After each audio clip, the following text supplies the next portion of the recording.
Sorak-sorai paling meriah buat Tuhan kita. Haleluya. Shalom edisi. Boleh lebih keras lagi mungkin suaranya. Shalom edisi. Wow, apa kabar semuanya? Puji Tuhan. Selamat beribadah, selamat hari Minggu semuanya. Saudara saya karena percaya hari-hari ini Tuhan begitu melimpahkan kasih-Nya buat hidup saudara dan saya.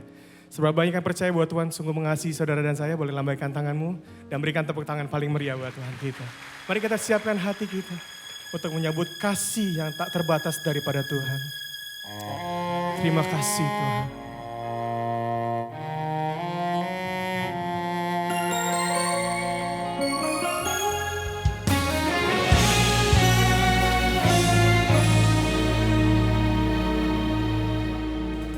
Semusim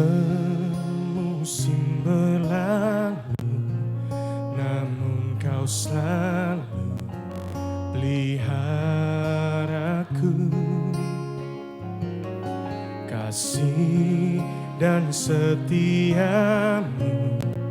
tak pernah layu di hidupku. Sama-sama katakan, lebih luas dari samudra, kebaikan-Mu Bapa takkan habis di hidupku.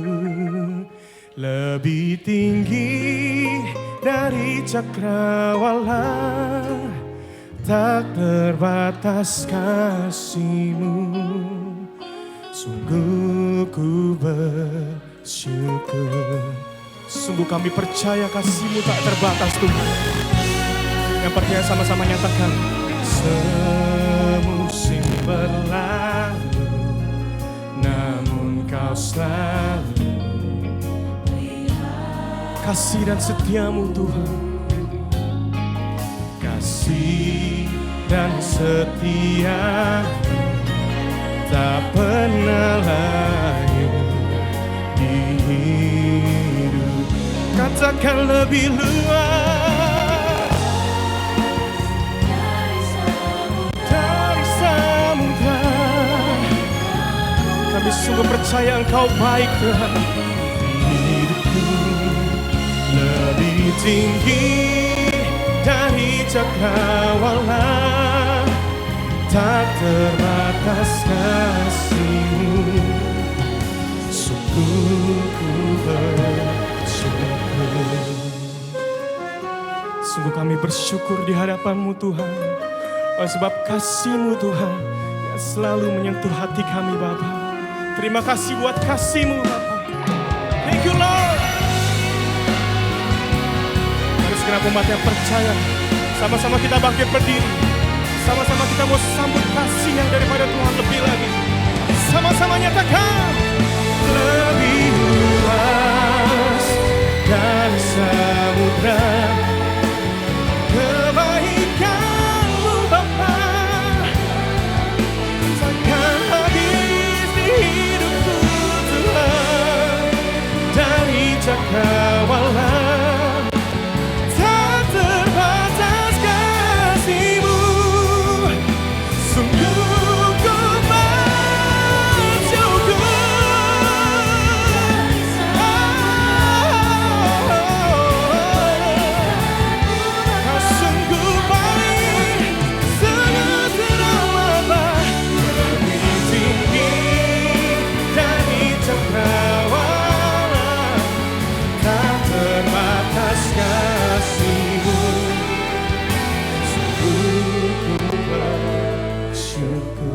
nyatakan, tak terbatas kasih-Mu. Sungguh ku bersyukur. Sorak-sorai kemuliaan buat Tuhan kita. Haleluya. Sungguh kami bersyukur Tuhan buat segala kebaikan-Mu, buat setiap pertolongan-Mu yang tak pernah terlambat di dalam hidup kami Tuhan. Meskipun kami ini orang yang mungkin berdosa Tuhan, tapi Tuhan selalu pantaskan kami untuk menerima kasih dan anugerah daripada Tuhan. Terima kasih Tuhan.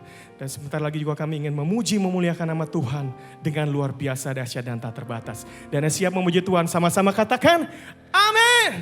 Sorak-sorai kemuliaan buat Tuhan kita, come on.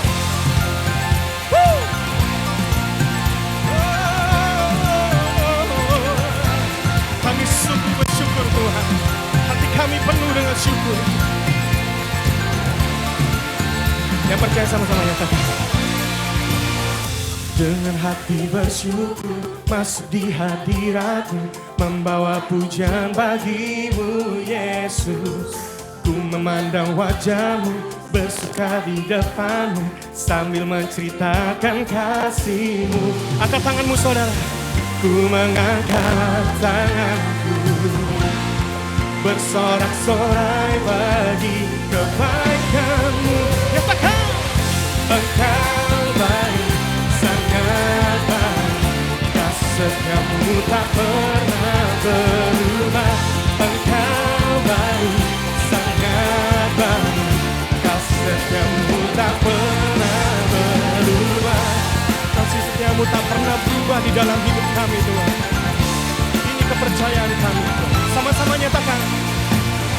Dengan hati bersyukur masuk di hadiratmu, membawa pujian bagimu Yesus. Ku memandang wajahmu.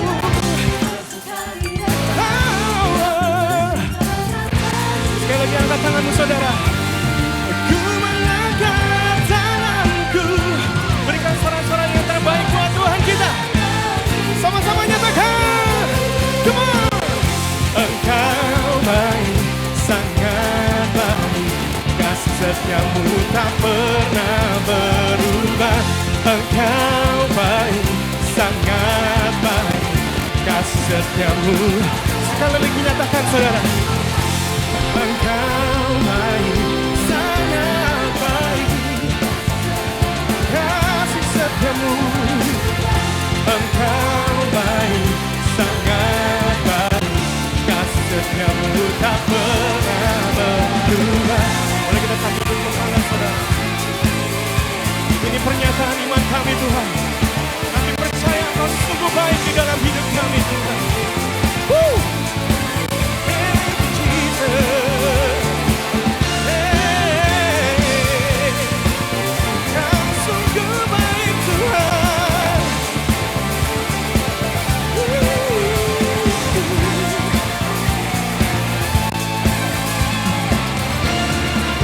Percaya Tuhan kita baik. Boleh sama-sama nyatakan dengan senyummu yang terbaik, yang terbaik buat Tuhan kita. Engkau baik, sangat baik, kasih setiamu tak pernah berubah. Engkau baik, sangat baik. Dengan iman, menyatakan lebih lagi saudara. Come on.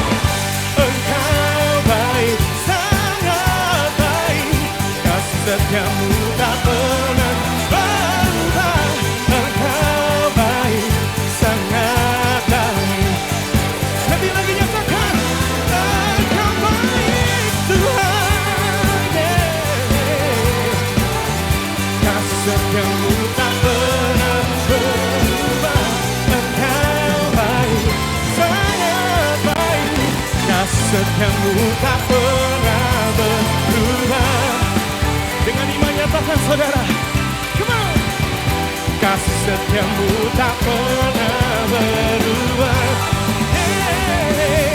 Sekali lagi datang di hadapan Tuhan. Kasih setiamu tak pernah berubah. Saudara-saudara kemuliaan buat Tuhan kita. Saudara siap memuji Tuhan lebih lagi? Mari kita mau bersuka cita, bersyukur, bersorak-sorai buat Tuhan. Come on, let's clap your hands.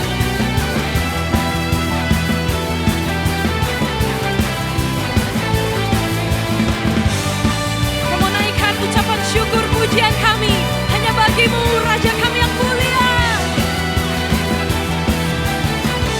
Mari saudara angkat suaramu katakan. Raja mulia,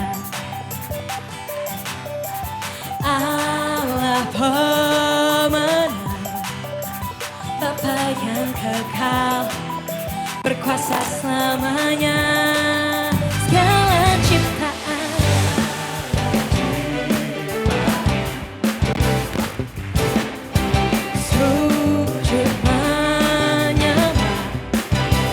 bagi yang mulia, berkuasa selamanya. Siap, Kaulah Tuhan, Kaulah Raja, surga bumi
puji, yang layak kami sembah, layak terima segala hormat kemuliaan.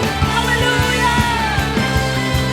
Saudara yang percaya, angkat tanganmu tinggi, nyatakan, Kaulah Tuhan, Kaulah Raja. Come on.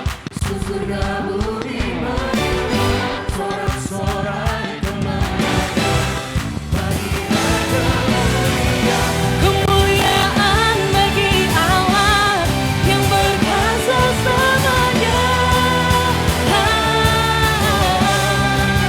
Tapi lagi, come on.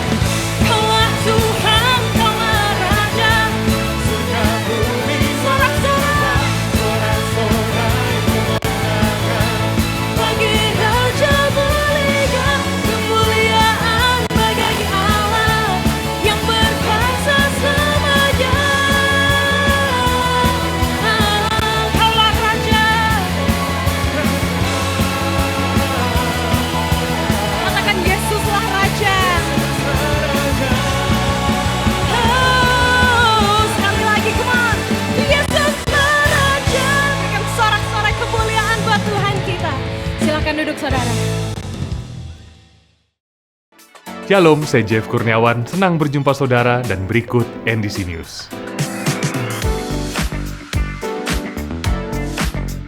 Jadwal ibadah raya dan NDC Kids di berbagai lokasi NDC dapat ditemukan di aplikasi dan juga website NDC. Encounter.net Rabu 5 Agustus pukul 19 diadakan di edisi Bewok. Renungkanlah firman Tuhan melalui Revive dan Revive Talks yang tersedia di platform media sosial dan aplikasi NDC. Persepuluhan dan persembahan dapat diberikan dengan melakukan scan kode kris yang terdapat di layar. Dapat juga diberikan melalui kotak-kotak persembahan yang ada di lobi, melalui website dan aplikasi NDC di menu giving, atau melalui transfer bank dan mesin edisi BCA yang ada di counter. Terima kasih atas persembahan yang saudara berikan karena bermanfaat bagi kelancaran operasional dan kegiatan pelayanan dari gereja kita. Berikut perkembangan pembangunan gedung NDC Peak 2 Dekor. Pengerjaan terus berlangsung untuk rangka aluminium dan panel kaca, serta pemasangan atap auditorium. Teruslah berdoa agar pengerjaan dilakukan tepat sesuai perencanaan dan tidak ada hambatan. Saudara dapat memberikan dukungan pembangunan melalui dana atau pengadaan 10.000 kursi untuk auditorium dan 4.200 PK untuk AC. Dukungan dana dapat diberikan melalui nomor rekening pembangunan berikut atau dengan scan kode kris yang tersedia di layar, atau dapat juga diberikan melalui aplikasi NDC. Berikut laporan penerimaan kursi dan AC yang telah terkumpul dan laporan keuangan tersedia pada TV Signage. Special Anniversary NDC Women, The Mask. Bersama Pastor Josie Abdisa Putra, Kamis 20 Agustus pukul 10.30 di NDC Living World. NDC membuka pendaftaran Discipleship Class untuk Membership Class M1, Maturity Class M2, dan Mission Class M4. Informasi dan pendaftaran melalui aplikasi NDC di menu NDC Class, pendaftaran kelas. Bangun dan jagalah pertumbuhan rohani saudara bersama keluarga seiman di dalam KOR. Kita akan kuat dan menang karena saling mendoakan. Daftarkan diri Anda melalui counter ibadah atau aplikasi NDC di menu Join KOR. Untuk mendapatkan foto-foto ibadah di NDC, saudara dapat follow akun Instagram NDC Lenses. Berikut hotline NDC yang dapat dihubungi jika saudara membutuhkan pelayanan dari gereja. Sekian NDC News yang dapat kami sampaikan. Terima kasih atas perhatian Anda dan Tuhan Yesus memberkati. Mari saudara kembali siapkan hatimu menyembah Tuhan. Sungguh kami rasakan kasih-Mu Tuhan. Kami rasakan kebaikan-Mu begitu nyata di dalam hidup kami. Dan hari ini kami datang, kami bawa pujian, kami syukur kami. Hanya bagi-Mu Yesus.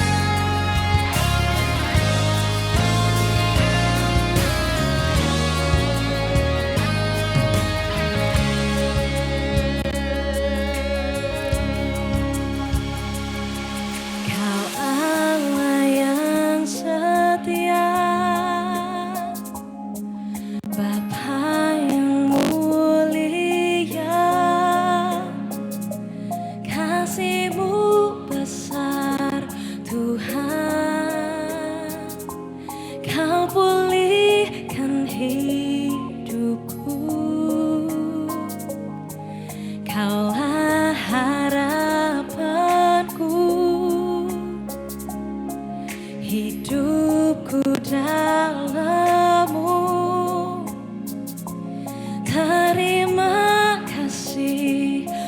Tuhan, Kau selamatkan hidupku. Dengan apa kan ku balas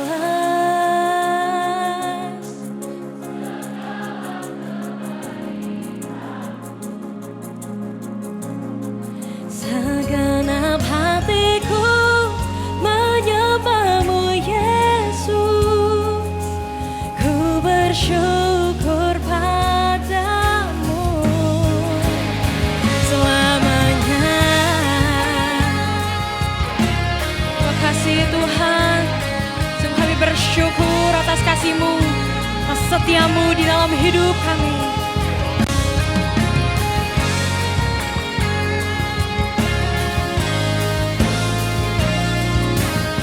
Mari kita menyanyikan lagu ini dari awal, saudara. Sama-sama katakan, Kaulah harapanku.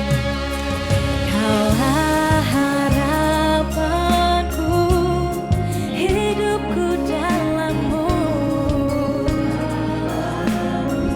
Terima kasih Tuhan, Kau selamat. Mari saudara, kita mau sama-sama bangkit berdiri, nyatakan. Dengan apa kan ku balas segala kebaikan-Mu. Segenap hatiku menyembahmu Yesus. Ku bersyukur dengan apa akan ku balas, dengan apa akan ku balas segala kebaikan-Mu. Segenap hatiku menyembahmu Yesus. Ku bersyukur padamu selamanya. Terima kasih Tuhan, sungguh kami bersyukur.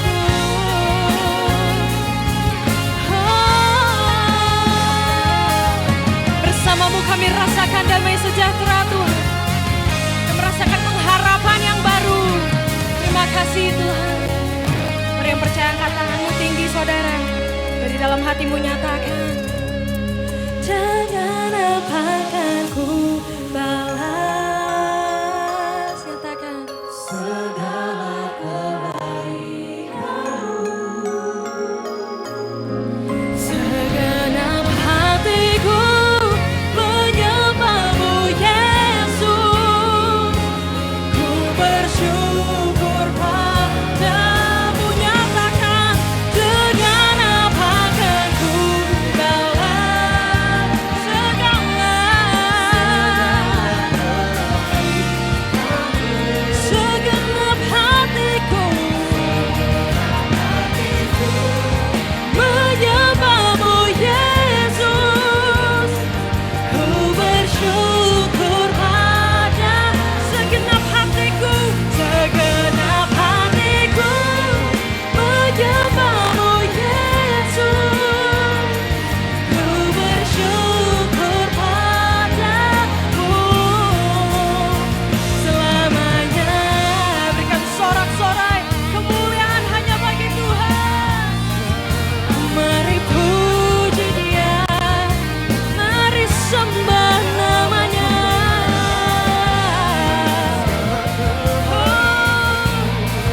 Terima kasih Tuhan. Sungguh kami rasakan kebaikan-Mu Tuhan, tiada habis-habisnya di dalam hidup kami. Sungguh kami bersyukur, sungguh kami berterima kasih. Thank you Jesus. Mari angkat suaramu saudara, jangan berdiam diri. Mari puji Dia, sembah Dia.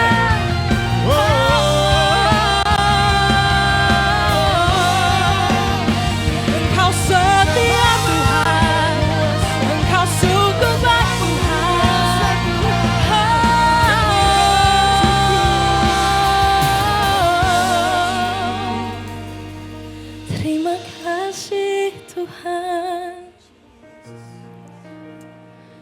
Terima kasih Yesus. Kami bersyukur, kami berterima kasih.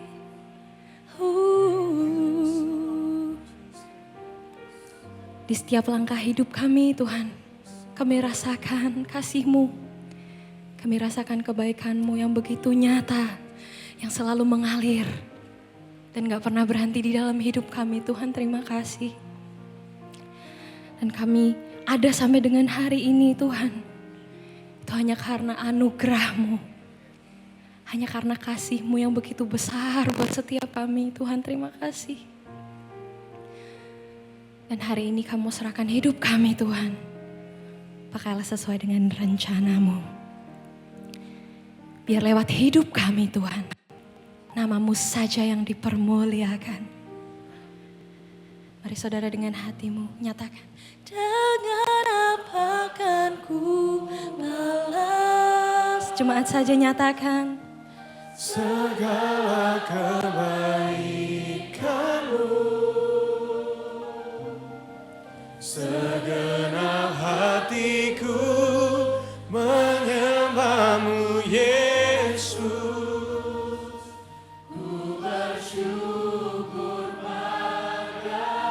Dengan apa akan ku balas? Dengan apa akan ku balas? Sungguh baik Engkau di dalam hidup kami Tuhan. Thank you Jesus. Segenap hatiku menyembah-Mu Yesus. Ku bersyukur nyatakan. Dengan apa kan ku balas segala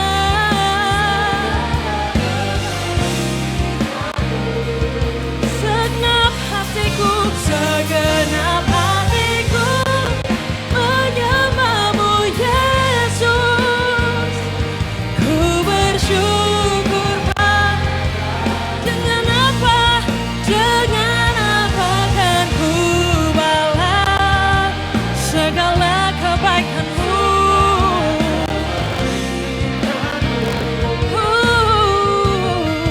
Segenap hatiku menyembah-Mu Yesus. Ku bersyukur padamu. Segenap hatiku menyembah-Mu Yesus. Ku bersyukur padamu selamanya. Haleluya, kita berikan kemuliaan buat Tuhan. Kita terima kasih Tuhan. Biarlah setiap kami Tuhan belajar mengucap syukur dalam segala hal. Karena Tuhan yang kami sembah adalah Tuhan yang turut bekerja dalam segala sesuatu. Untuk mendatangkan kebaikan bagi orang-orang yang mengasihi Engkau Tuhan. Orang-orang yang terpanggil sesuai dengan rencana Tuhan. Tuhan punya rancangan buat kami, bukan rancangan kecelakaan. Tapi rancangan yang mendatangkan damai sejahtera. Biarlah setiap kami Tuhan percaya. Tuhan yang kami sembah, Tuhan yang berfirman. Yang menyertai kami sampai kesudahan zaman. Engkau Tuhan yang kami panggil Immanuel, Allah yang beserta dalam kehidupan kami. Jika Tuhan di pihak kami, siapakah lawan kami? Karena kami pasti lebih dari pemenang. Biarlah firman Tuhan berbicara buat kami, supaya setiap kami yang mengaminkan firman Tuhan, yang percaya akan firman Tuhan, yang hidup dalam firman Tuhan, yang menjadi pelaku-pelaku firman Tuhan, maka kami yang lemah Tuhan kuatkan, kami yang sakit Tuhan sembuhkan, kami yang terikat Tuhan lepaskan, kami punya masalah kami percaya ada pertolongan Tuhan, ada mujizat Tuhan, ada sesuatu yang Tuhan kerjakan dalam kehidupan kami. Kami siap diberkati oleh firman Tuhan. Dalam nama Tuhan Yesus kami berdoa dan percaya. Yang percaya katakan bersama dengan saya, amin. Kita berikan kemuliaan buat Tuhan kita. Tuhan berkati, shalom. Puji Tuhan, silakan duduk. Puji Tuhan, senang bisa melayani dalam ibadah NDC. Dari ibadah tadi jam 4, setengah 6 dan jam 7, luar biasa. Saya lihat jemaat begitu antusias dan saya percaya jemaat yang antusias pasti diberkati Tuhan. Amin. Nama saya Amos Hosea. Kalau saudara ketemu sama saya dimanapun juga, jangan ragu-ragu tegur saya karena saya pendeta SA, so akrab ya. Jadi saya pernah di mall nemenin istri saya lagi belanja belenji, tahu ada enci-enci senyum sama saya. Saya pikir ini jemaat dari mana. Saya senyum balik sama Inci. Nggak taunya dia senyum sama Inci-Inci di samping saya gitu ya Kak. Pokoknya yang penting kita udah senyum dulu ya. Apalagi kalau ketemu sama saya di restoran. Jangan ragu-ragu, selesaikan sampai di kasir. Upahnya besar di sorga. Saya dibesarkan oleh Kristen, nama saya Amos Hosea. Amos itu nabi, Hosea nabi, luar biasa ya. Tapi hidup saya dulu di luar Tuhan. Saya Kristen Natal, Paskah baru ke gereja. Kristen haleluya, haleluya, hula-hula kesambar halilintar. Orang suka tanya, Pak kok namanya nama Alkitab? Iya, karena anak pendeta. Orang tua saya pendeta di gereja Protestan di GPB, Gereja Protestan Indonesia bagian Barat. Dan saya saudara di rumah semua nama Alkitab. Kakak saya Yohanes, saya punya 3 adik laki-laki, Samuel, Yakobus, Yohanes. Ada perjanjian baru dan perjanjian lama, dan kami punya anjing pun namanya Herodes. Karena kalau tidak nama Alkitab tidak boleh ada dalam rumah. Ya. Semua di rumah harus nama Alkitab. Ya.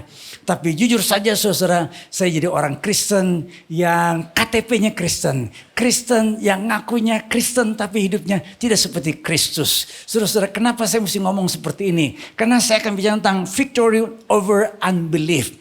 Kalau bicara saudara tentang kekristenan, kita menemukan ada banyak negara di dunia yang dulunya sumber kekristenan, gereja-gerejanya besar, tapi sekarang jadi masalah yang sangat serius. Saya baca sebuah artikel saudara dari CNN. Saya baca cerita saudara tentang gereja Belgia yang sekarang kehilangan jemaat. Karena orang di Belgia sekarang yang percaya sama Tuhan itu hanya sekitar 32-37%. Sedangkan 42% tidak lagi percaya adanya Tuhan sama sekali. Itu yang disebut dengan ateis ya, atau ateisme. Nah, artikel yang saya baca saudara dari CNN mengutip dari Pew Research mengatakan bahwa di Belgia dari 83% yang mengaku dibesarkan sebagai orang Kristen, hanya 55% yang menganggap dirinya mereka demikian sebagai orang Kristen, dan hanya 10% orang Belgia yang masih menghadiri gereja secara teratur. Di artikel CNN Indonesia ini susah ditemukan gereja-gereja di Belgia diubah jadi hotel, jadi kafe, hingga klub malam.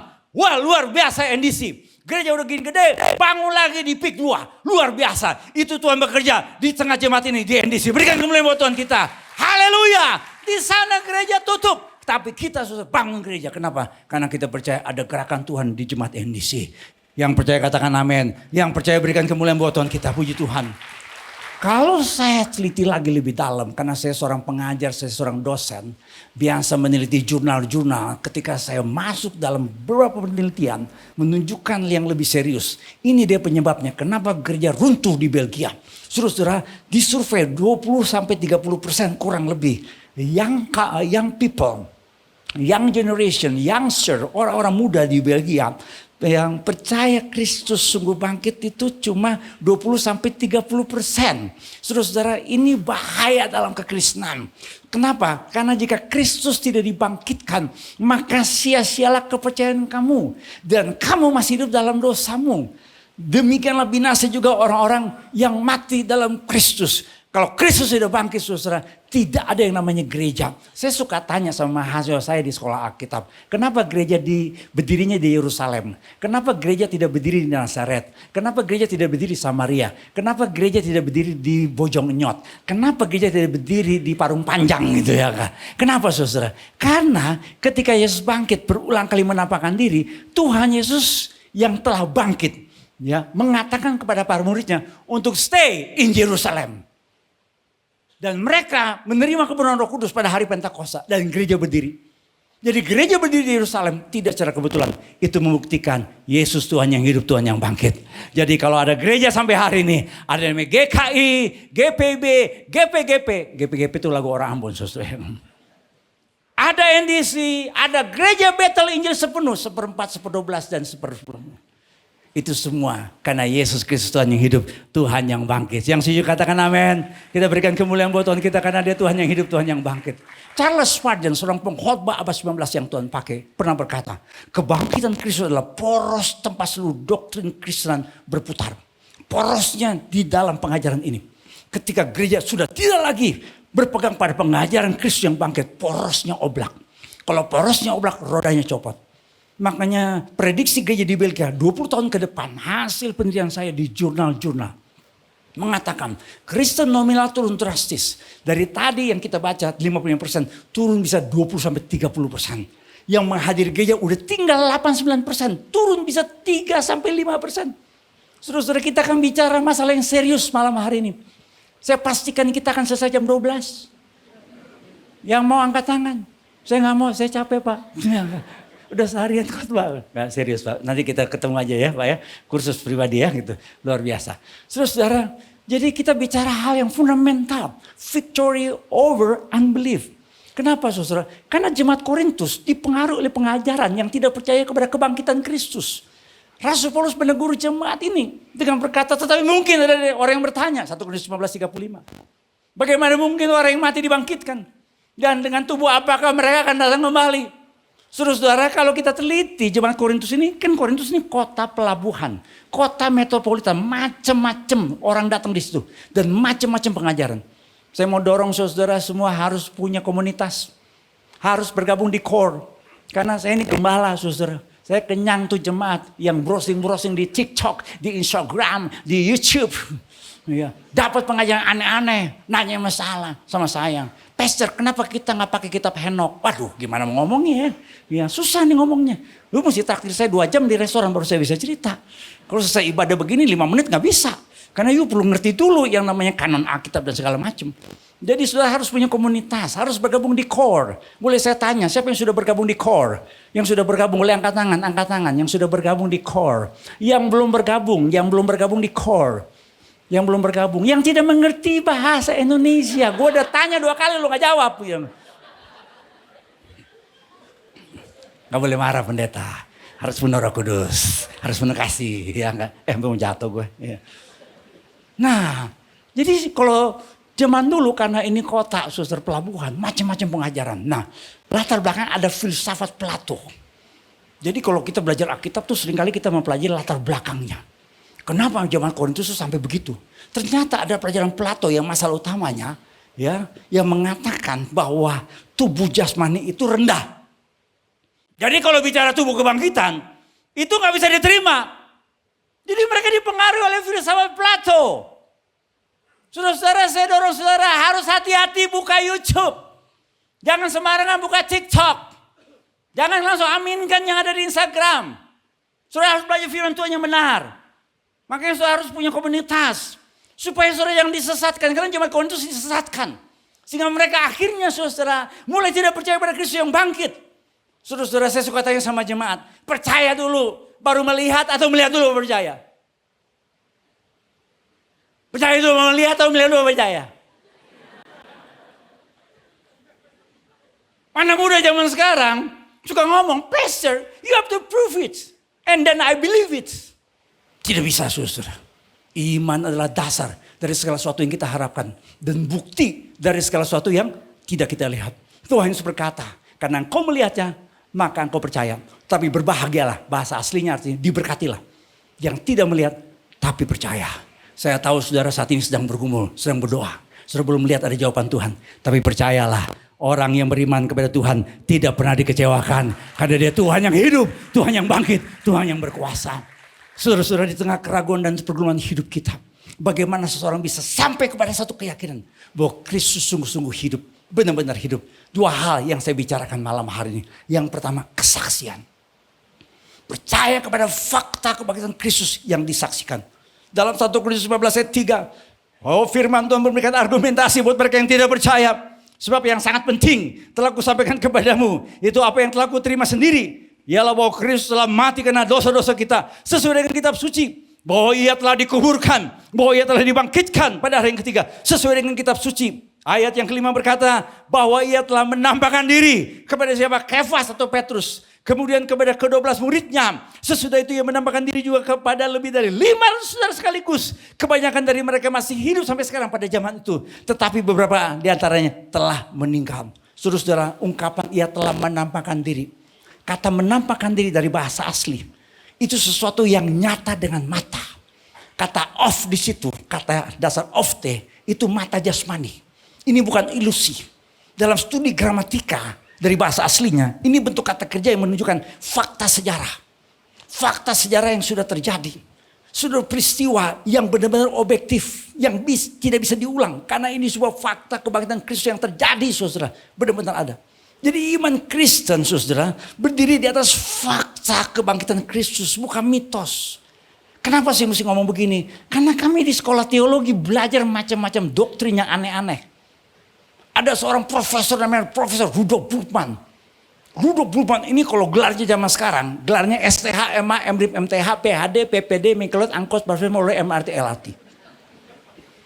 Ini orang jenius dalam bidang pemikiran teologi. Nah, Rudolf Bultmann itu sebenarnya motivasinya baik. Dia mengatakan orang modern udah gak percaya lagi mujizat. Supaya orang modern itu ngerti ya kebenaran yang disebut kerigma, itu harus dibuang hal-hal yang ditentang oleh orang modern. Dan dianggap mujizat itu nggak bisa diterima dengan akalnya orang modern. Makanya dia bilang itu sebagai mitos. Makanya dia bilang ini namanya demotologisasi. Membuang tuh yang namanya mitos-mitos, termasuk yang namanya kebangkitan Kristus. Kebangkitan Kristus, dia berkata itu bukan fakta literal. Dunia modern nggak bisa terima. Masa orang mati bisa bangkit? Saudara, kalau ada orang yang beranggapan seperti Rudolf Bultmann, saya akan berkata kita harus pakai 3A. 3A's. Yang pertama, you have to analyze. Yang kedua, you have to assess. Dan yang ketiga, finally, you have to accept. Jadi artinya begini, coba selidiki dengan objektif. Baca firman Tuhan baik-baik. Uji kebenaran firman Tuhan dengan jujur. Tadi saya ngomong sama saudara, kenapa gereja berdiri di Yerusalem? Itu fakta sejarah. Kalau Yesus tidak bangkit, tidak mungkin gereja berdiri di Yerusalem. Bahasa Arabnya mustahil. Bahasa Jepangnya tak ada itu. Bahasa Indianya nece merekete. Coba analyze. Terus assess. Coba lihat nilai bukti objektif. Cari ya kebenarannya. Bukan yang dicocok-cocokin. Dan kalau itu terbukti, terima, responi dengan iman. Berani melangkah untuk berkata, yes, Jesus is risen. Yesus sungguh bangkit. Nah, saya mau kasih contoh. Ini saudara mesti cari di Netflix, ada filmnya. Dari seorang yang namanya Lee Strobel. Jadi Lee Strobel ini orang yang ateis. Latar belakangnya dia seorang jurnalis. Ateis skeptis. Jadi udah terbiasa menguji pakai fakta, pakai data. Dan dia gak percaya kekristenan. Nah, awal konfliknya istrinya Leslie, dia ajak sama temannya ke NDC Women. Enggak, gereja di Amerika saya. Saya mau tanya nih. Ya mau tanya, yang lebih rohani perempuan apa laki-laki?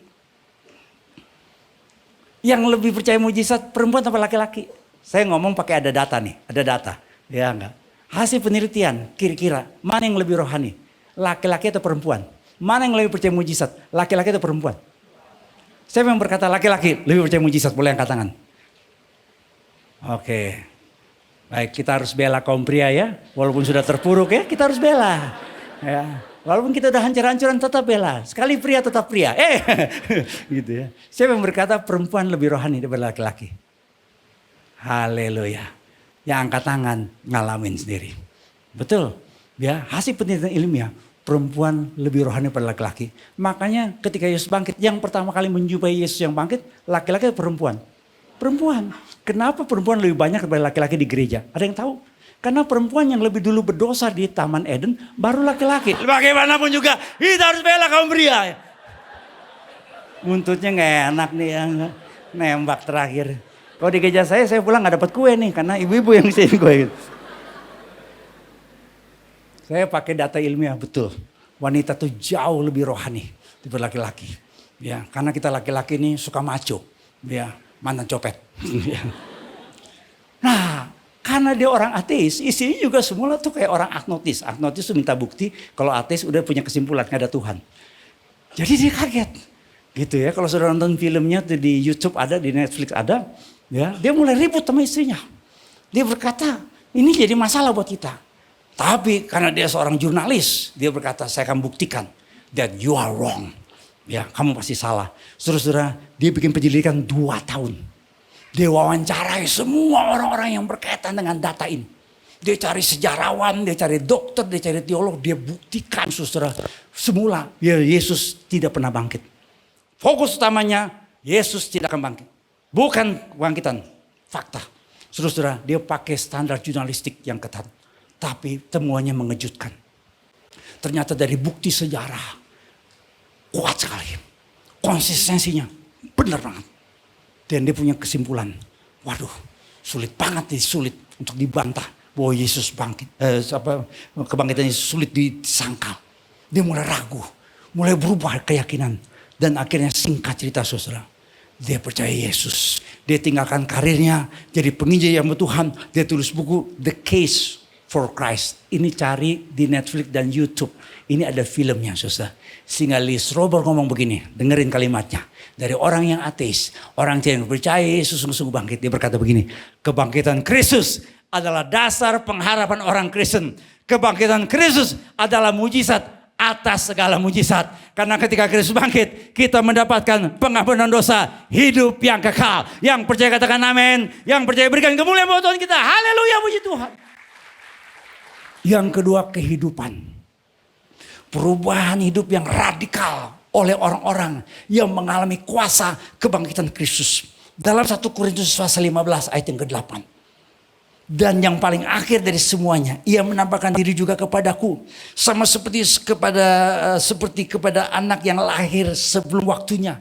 Karena aku adalah yang paling hina dari semua rasul.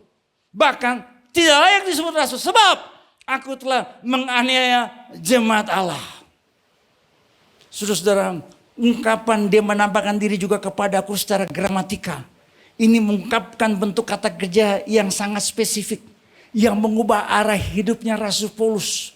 Saudara tahu nggak? Rasul Paulus itu tangkap pengikut Yesus. Karena apa saudara?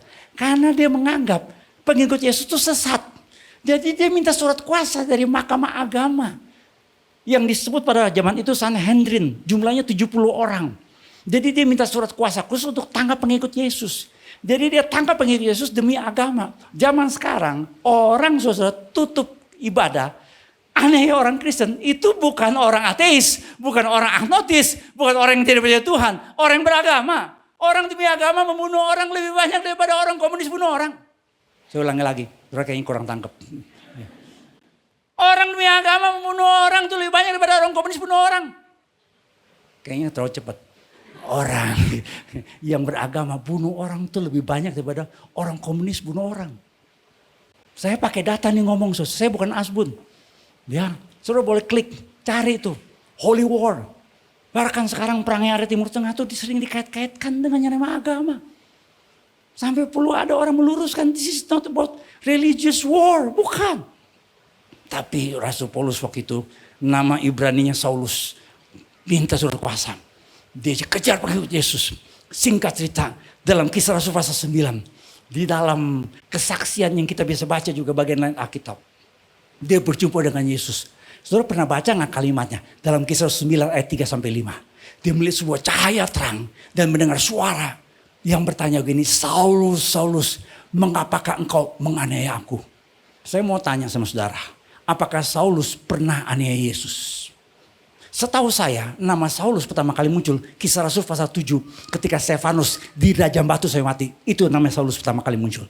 Saya tidak pernah baca di Matius, Markus, Lukas, Yohanes yang namanya Saulus ambil tombak tusuk lambungnya Yesus. Tidak pernah.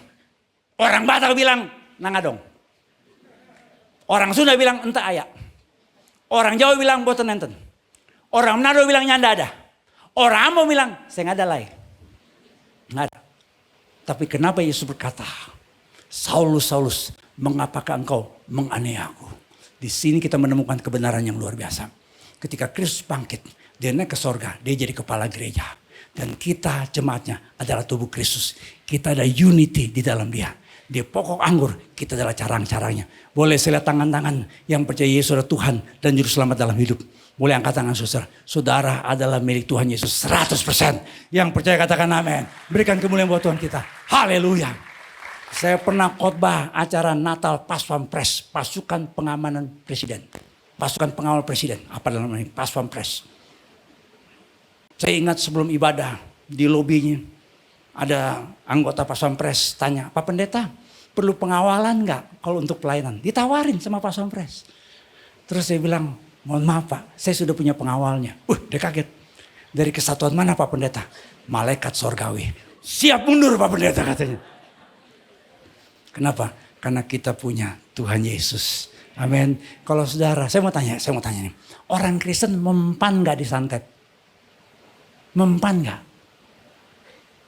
Saya pernah ketemu orang loh. Ya, berarti Theo. Saya ketemu orang di Bali. Orang ini bukan Kristen waktu itu. Dia tuh belajar meditasi kemana-mana. Nah saya gak ngerti. Kan saya orang yang SA. Ketemu orang langsung ngobrol aja. Tahu-tahu ngobrol sama saya di lobi hotel itu 2 jam. Saya waktu itu pas ada pelayanan di Bali. Habis itu saudaranya ngomong sama saya. Bilang begini, ini mujizat. Kenapa? Dia kalau ngomong sama orang paling lama 5 menit. Nggak lebih dari itu. Kenapa? Karena dia orang yang belajar kayak semacam tenaga dalam lah, apalah segala macam meditasi lah. Dia kalau ketemu orang gini. Yang kagetnya lagi dia minta ketemu lagi sama saya besoknya. Nah ini kejadian saudara. Saya ketemu lagi sama dia. Ngobrol lagi 2 jam. Wah saya juga kaget. Ngobrol ke sana sini. Akhirnya di ujung percakapan saya ngomong. Saya tanya, Pak saya dengar Bapak ini kalau ngomong sama orang nggak lebih dari 5 menit. Sama saya kemarin hampir 2 jam, sekarang pun juga hampir 2 jam. Apa yang terjadi Pak? Dia ngomong, Pak kenapa saya ngomong sama orang nggak lebih 5 menit. Saya kalau ketemu orang, saya belajar Pak, ngeraba roh orang. Tapi waktu ketemu Pak Amos, saya coba raba-raba. Saya diraba-raba sama dia. Selesai. Rohnya. Tapi dia bilang ini yang saya dengar sendiri. Saya juga sampai kaget.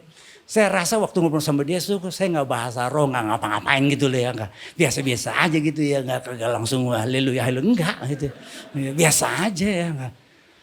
Langsung saya dengar gitu, saya langsung bilang Pak, saya boleh ngomong nggak? Saya ngomong, Pak tahu nggak kalau kita orang yang percaya Yesus itu ada Roh Kudus dalam diri kita.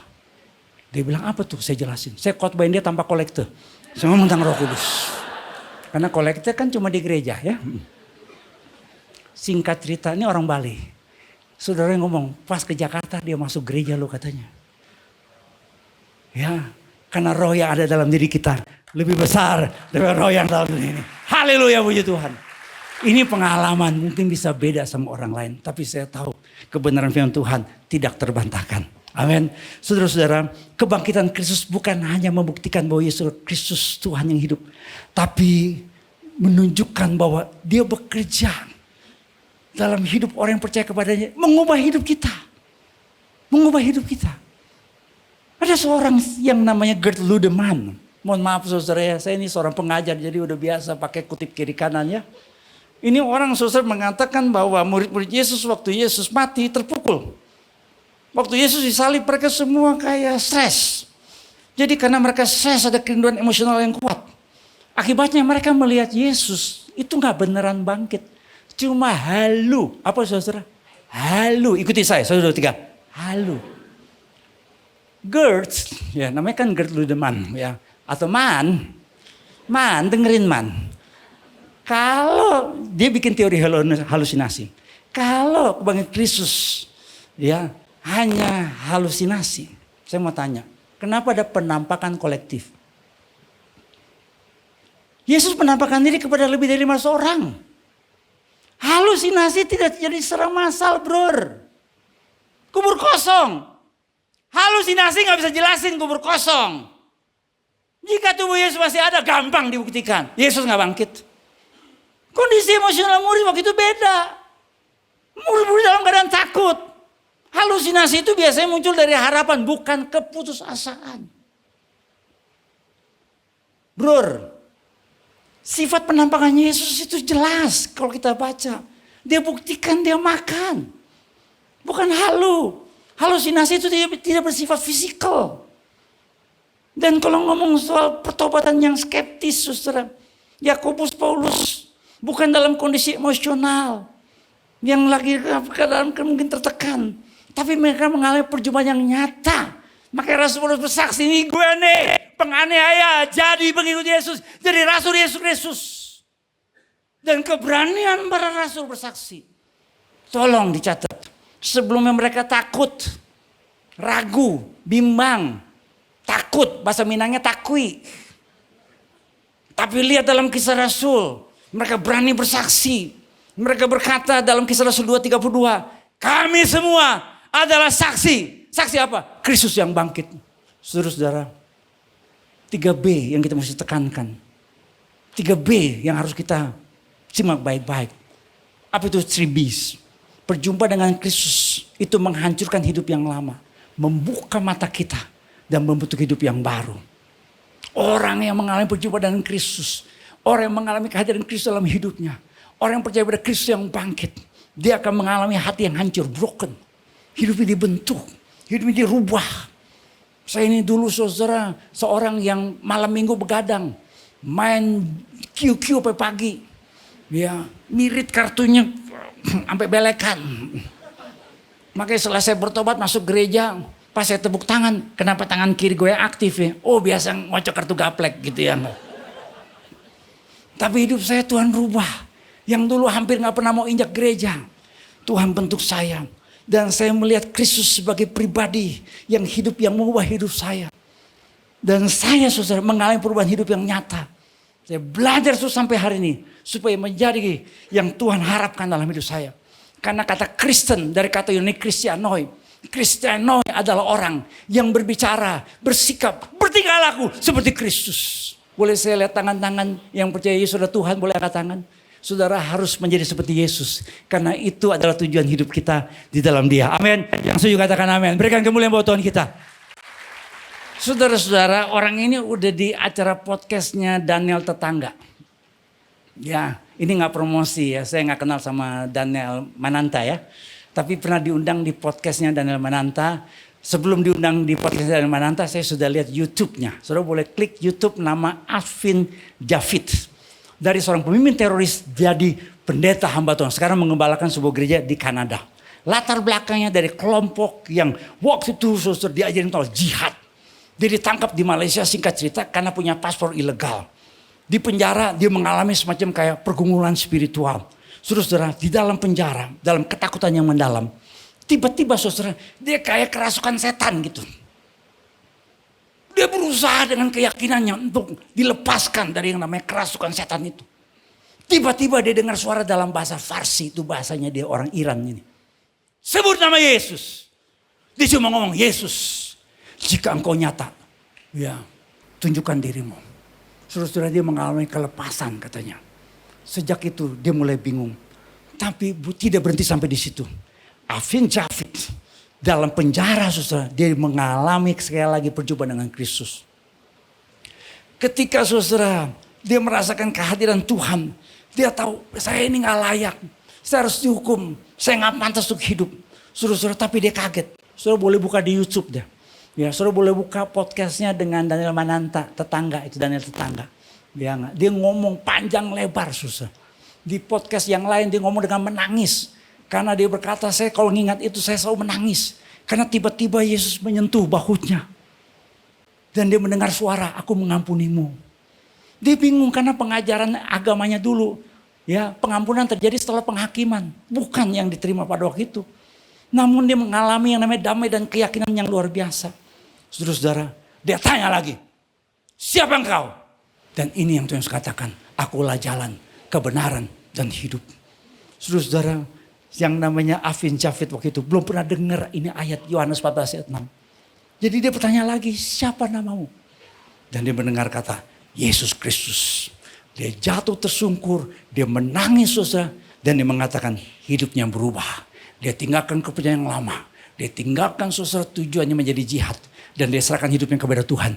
Jadi hamba Tuhan. Seluruh dunia dia ngomong saudara, Yesus Tuhan yang hidup, Tuhan yang bangkit, mengubah hidup saya. Yang dulunya rusak. Sekarang saya hidup baru dalam Dia. Haleluya. Saat seorang berjumpa dengan Kristus, hidup lamanya berlalu, yang baru sudah datang. Amin. Yang percaya katakan amin. Berikan kemuliaan buat Tuhan, kita puji Tuhan. Saudara-saudara, kalau Paskah kita selalu nyanyi lagu Anak Allah Yesus namanya ya. Ini lagu-lagu Pantekosta zaman dulu kita pasti nyanyi lagu ini. Ini kalau nyanyi begini itu encim-encim. Itu sampai loncat-loncat gitu ya. Karena ini lagu luar biasa. Ditulis oleh Bill Gaither. Bill Gaither tulis lagu ini saudara lagi dalam keadaan stres. Lagi dalam keadaan tertekan. Tetapi saudara Tuhan berikan dia hikmat.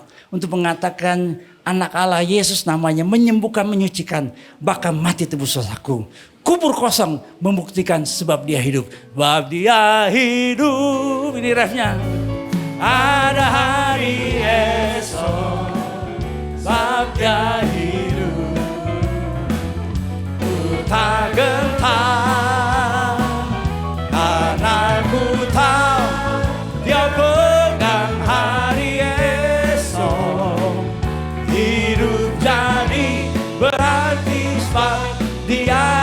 Mari kita berdiri. Haleluya. Sebabnya hidup ada hari esok. Sebabnya hidup bergetar karena ku tahu Dia pegang hari esok. Hidup jadi berarti sebab Dia hidup. Katakan dengan percaya. Sebabnya hidup ada hari esok. Amin. Sebabnya hidup ku tak getar karena ku tahu Dia pegang hari esok. Hidup jadi berarti sebab Dia hidup. Hidup jadi berarti sebab Dia hidup. Amin. Haleluya. Hidup jadi berarti sebab Dia hidup. Yang percaya berikan kemuliaan buat Tuhan kita. Haleluya, puji Tuhan. Saudara-saudara, saya tidak tahu masalah pergumulan yang saudara hadapi pada malam hari ini. Tapi satu hal yang saya percaya, Yesus Tuhan yang hidup. Dan Dia pegang hari esok kita. Kalau saudara malam hari ini ada pergumulan, ada masalah, mungkin masalah pribadi, masalah keuangan. Saudara masih nganggur, belum dapat pekerjaan. Saudara sakit, saudara punya masalah hubungan dengan orang lain. Saudara sedang punya perkara di pengadilan. Saudara saat ini mungkin sedang difitnah. Saudara sedang mengalami tekanan di pekerjaan saudara, di kantor saudara. Saudara mungkin ditipu dalam bisnis saudara. Tapi saudara percaya, Yesus Tuhan yang hidup. Sanggup mengubah hidup saya. Sanggup menjamin hari depan hidup saya. Kalau saudara percaya, angkat tangan saudara dalam hadirat Tuhan. Haleluya. Bapa, Engkau melihat tangan-tangan yang terangkat. Kami angkat tangan. Karena kami percaya Yesus Kristus Tuhan yang hidup. Tuhan yang bangkit. Tuhan yang menjadi hidup kami. Tuhan yang berkuasa. Tuhan yang mampu menolong kami. Ketika kami angkat tangan kami. Kami percaya ada tangan Tuhan yang ajaib memegang tangan kami. Bapak, Engkau pegang tangan setiap anak-anak-Mu. Ada yang datang dengan masalah keuangan. Ada yang datang dengan masalah hutang piutang. Ada yang datang dengan masalah sakit penyakit. Ada orang yang dikasihinya, mungkin orang tuanya terbaring sakit. Ada yang sedang ditipu dalam usaha bisnis. Ada yang saat ini belum mendapatkan pekerjaan tetap. Ada yang saat ini mungkin juga sedang punya masalah di pengadilan. Tuhan, kami angkat tangan kami. Karena kami percaya Engkau Yesus Tuhan yang hidup. Dalam nama Tuhan Yesus, yang lemah Kau berikan kekuatan, yang sakit Kau berikan kesembuhan, yang terikat Kau berikan kelepasan, yang berbeban berat Engkau berikan kelegaan, yang menghadapi persoalan kami percaya ada kemenangan, ada mujizat, ada pertolongan Tuhan, ada jalan keluar. Yesus Tuhan yang hidup memberikan kami kemenangan, bahkan kami jadi lebih dari pemenang. Yang percaya katakan amin, yang percaya berikan kemuliaan buat Tuhan kita. Haleluya, puji Tuhan. Yesus Kristus Tuhan yang hidup. Amin. Puji Tuhan. Terima kasih. Silakan duduk Bapak sekalian. Tuhan berkati.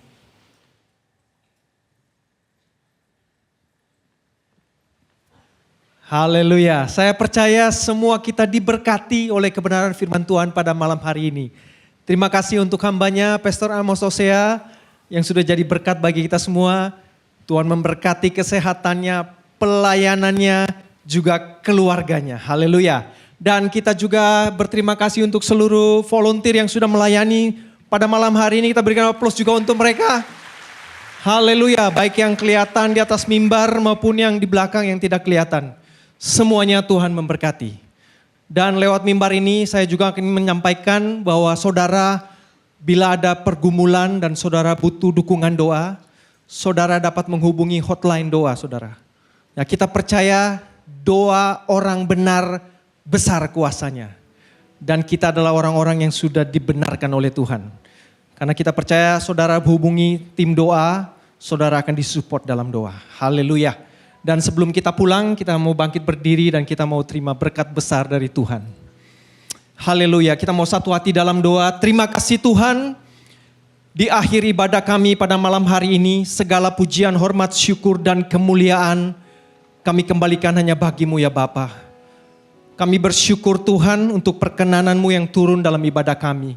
Terima kasih Tuhan, Engkau Allah yang sudah bertakhta di atas pujian dan penyembahan kami. Kami juga bersyukur untuk kebenaran firman-Mu yang boleh kami dengar malam hari ini Tuhan. Biarlah itu boleh menjadi terang bagi jalan kami, pelita bagi kaki kami Tuhan, yang menuntun kami dalam perjalanan kami, kehidupan kami. Terima kasih Tuhan, kami percaya setiap kami, tidak seorang pun yang Tuhan lewatkan. Setiap kami mengalami perjumpaan dengan Engkau Tuhan, kami pulang tidak sama seperti kami datang. Yang sakit di dalam nama Yesus, terima dengan iman kesembuhan yang dari Tuhan. Yang berbeban berat, di dalam nama Yesus percaya Tuhan memberikan kelegaan. Bahkan saudara yang menemukan jalan buntu percaya, Tuhan buka jalan. Bahkan Tuhan membuat jalan bagi saudara. Bahkan kami percaya Tuhan, sepanjang 1 minggu ke depan, apa yang kami kerjakan dengan setia dan benar, dibuat Tuhan berhasil. Terima kasih Tuhan. Sebelum kami pulang, kami membuka hati kami dan menerima anugerah dan berkat dari Allah Bapa di surga. Cinta kasih oleh anak yang tunggal Yesus Kristus. Serta persekutuan manis intim dengan Roh Kudus. Menyertai kita semua mulai malam ini sampai selama-lamanya. Di dalam nama Yesus, semua yang percaya dan diberkati mengatakan, amin, amin. Terima Kasih Yesus, terima kasih Yesus, ku beri syukur hanya bagimu, ya Allahku, ya Tuhanku. Terima kasih Yesus, terima kasih Yesus, ku beri syukur hanya bagimu. Terima kasih Yesus. Happy Sunday, Tuhan Yesus memberkati.